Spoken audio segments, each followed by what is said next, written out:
Dinner at Aunt Connie's House by Faith Ringgold, artist and author.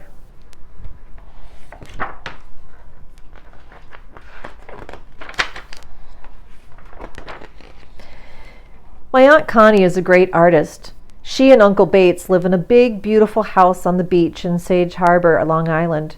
Every summer, they invite our whole family to come for a delicious dinner and a special showing of Aunt Connie's artwork. I could hardly wait for this year's dinner, not only for the food, but also for the art, which was to be a big surprise. Another surprise was Lonnie, my aunt and uncle's adopted son. I fell in love with him the first time I saw him. Have you ever seen a little black boy with red hair and green eyes? Neither had I before Lonnie.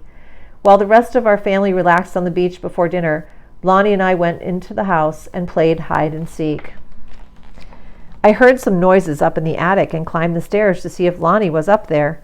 Come out, wherever you are," I sang out. "Come in, Melody," a strange voice answered. "We would like to talk to you." "Lonnie, stop trying to scare me with that strange voice," I said. I peeked into the attic and saw 12 beautiful paintings. I knew I had found Aunt Connie's surprise. "Lonnie," I yelled, "please come out of your hiding place." "Melody," Lonnie answered, "I'm right beside you, and I heard that strange voice too." "Aunt Connie's paintings can talk, Lonnie." "Paintings don't talk, Melody. Only the artist can speak." "Yes, we can speak, Lonnie," the voice said.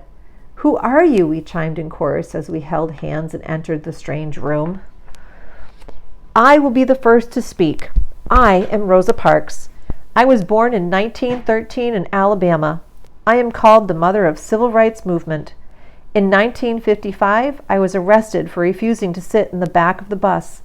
That incident started the Montgomery bus boycott and inspired Martin Luther King Jr. to devote his life to the civil rights movement." "But how can you speak? Paintings don't talk like people," Lonnie said. "Your Aunt Connie created us to tell you the history of our struggle. Would you like to hear more?" We nodded, and the next painting spoke. "I am Fannie Lou Hammer, born 1917 in Mississippi. I was a civil rights activist and public speaker.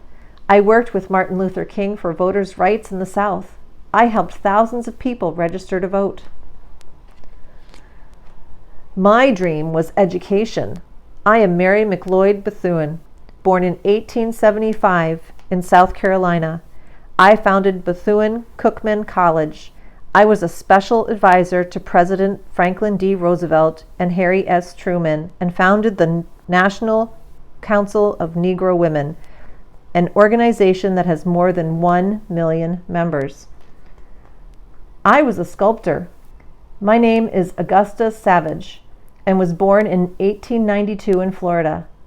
I founded the Savage Studio of Arts and Crafts in Harlem. I taught many artists to paint, draw, and sculpt.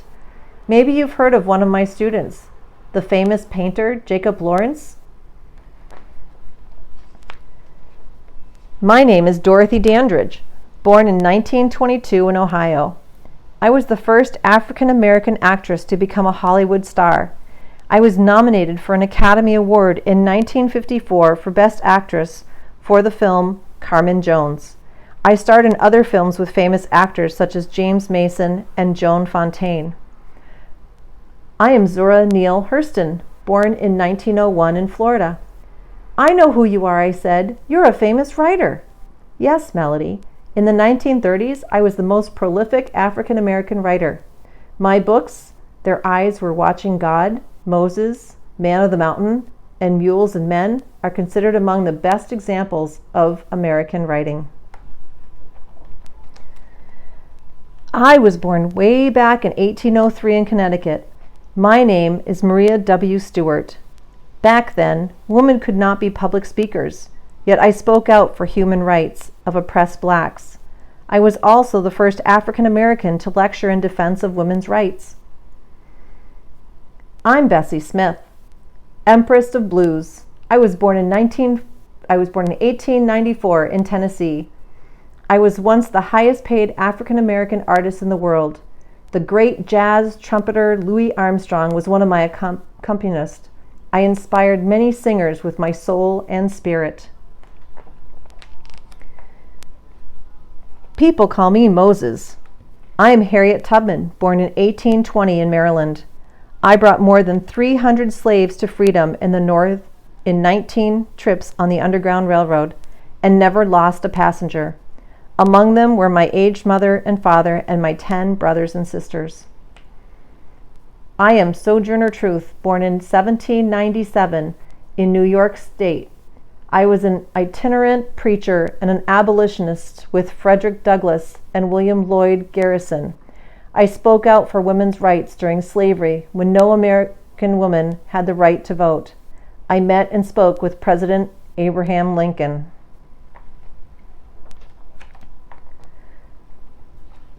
I am Marian Anderson, born 1902 in Pennsylvania. Arturo Toscanini, the great conductor, said a voice such as mine is heard only once in 100 years. I was denied the right to sing at Constitution Hall by the Daughters of the American Revolution in Washington, D.C. In protest, I sang on the steps of the Lincoln Memorial to a crowd of 75,000. I was known as the world's greatest living contralto and was the first African American to perform with the Metropolitan Opera Company. Someday I want to be an opera singer too, Lonnie said. My name is Madam C.J. Walker. I was born in 1867 in Louisiana. I was the first self-made American woman millionaire. I employed more than 3,000 people in my cosmetics company. My invention, the hair straightening comb, changed the appearance of millions of people. What do you think of us children? The paintings asked. I am very proud to be an African American woman, I said. You're only 9 years old, Melody, not a woman, Lonnie said. And who do you think you are, Lonnie, with your red hair and green eyes? Not many African Americans look like you. My hair is red and my eyes are green, but I am black, 10 years old, and just as proud as you to be an African American. Just then, Uncle Bates appeared at the door. Since you two have already discovered Aunt Connie's surprise, you can help me take the paintings down to hang in the dining room. Lonnie and I helped Uncle Bates hang the paintings on the dining room walls. Then Aunt Connie called the family to dinner to see the big surprise. Grandpa Bates was our family toastmaster. Last year, he toasted my sister Dee Dee and her fiancé, Carl's engagement. Today, he toasted Lonnie, who was Aunt Connie and Uncle Bates' son from now on. Then Lonnie read an African proverb in Swahili.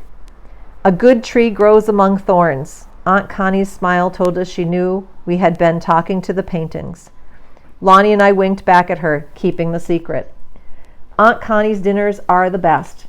We had roast turkey, duck, cranberry sauce, cornbread, stuffing, macaroni and cheese, candied sweet potatoes, and fresh greens.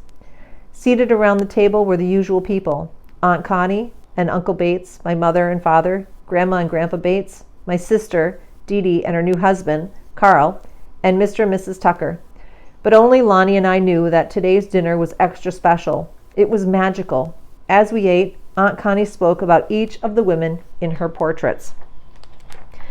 Aunt Connie's paintings were no longer hanging on the dining room walls, but sitting in the chairs around the table as our dinner guests. Aunt Connie's voice faded in the background, and our family disappeared as Sojourner Truth spoke in support of the women's vote. Look at me. I have plowed and planted and gathered into barns, and no man could heed me. I have borne 13 children and seen most all sold into slavery, and when I cried out a mother's grief, none but Jesus heard me. And ain't I a woman? Harriet Tubman spoke about slavery. There was one of two things I had a right to, liberty or death. If I could not have one, I would have the other, for no man should take me alive. Maria Stewart spoke next, about a woman's right to speak in public.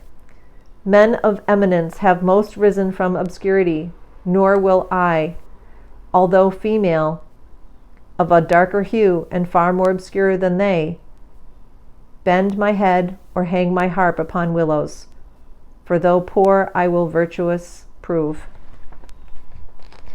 Connie, your art is a great inspiration to us all, said Uncle Bates. Their lives speak more powerfully than any paintings could, Aunt Connie said. Don't you think so, children?" She winked her eye at Lonnie and me. When I grow up, I want to sing in an opera house all over the world. I know it will be hard, but not as hard for me as it was for Marian Anderson," said Lonnie. "I want to be President of the United States when I grow up," I said, "so I can change some of the things that make people's lives so sad. I know I can do it because of these women." "Amen, amen," everyone chimed. "I never thought my wife and the mother of our children would be the President of the United States," Lonnie whispered in my ear. "And I never thought I would marry an African-American opera singer with red hair and green eyes," I whispered back. "But what will our children think of Aunt Connie's secret, Melody?" "Our children will love the secret. We will have delicious family dinners, and they will be magical, just like Aunt Connie's. And our children, Lonnie, will be just like us."